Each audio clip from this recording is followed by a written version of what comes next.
Some people spend all their energy trying to look important. They want the loud seat, the shiny title, the perfect photo, the whole crowd turning their head. But when the real work arrives, the flashy ones are often busy being seen, and the quiet one, yes, the one with the plain clay pot, may be the first person ready to help. That is where our tale begins. At the edge of Gideon's camp, a servant was told to carry water for the men. It was not a grand job. No trumpet, no praise, just water. Still, the boy washed the dust from the clay jar, checked the rope handle, and filled it carefully. A useful vessel does not complain that the task is small. It simply stays clean, stays near, and waits to be called. That night, the camp grew silent in the strange way it does before something hard. Men whispered, footsteps softened. Gideon listened to God's instructions and chose only a few armed men because the victory was never meant to brag on human strength. And in the middle of that quiet, the clay pot did its ordinary work.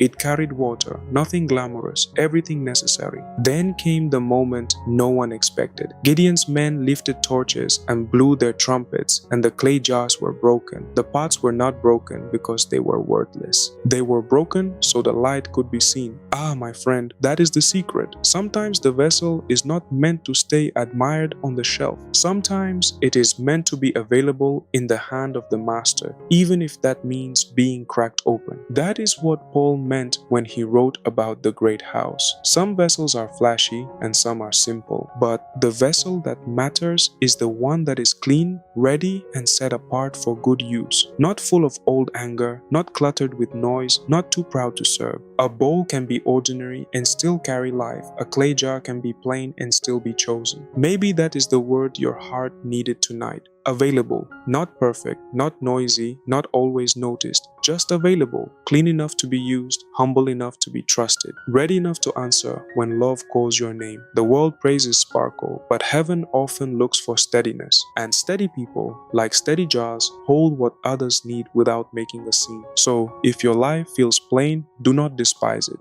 Wash the jar, keep the handle strong, stay near the master's hands. The useful vessel is not the one that shines the most. It is the one that is ready when water is needed, when light must be carried, when peace must be served. And sometimes the quietest life becomes the clearest message. I am here, I am clean, I am ready. A useful vessel does not beg to be admired. It only asks to be ready. To read or listen to more Bible stories, subscribe and visit thenightlytales.com or the Nightly Tales app.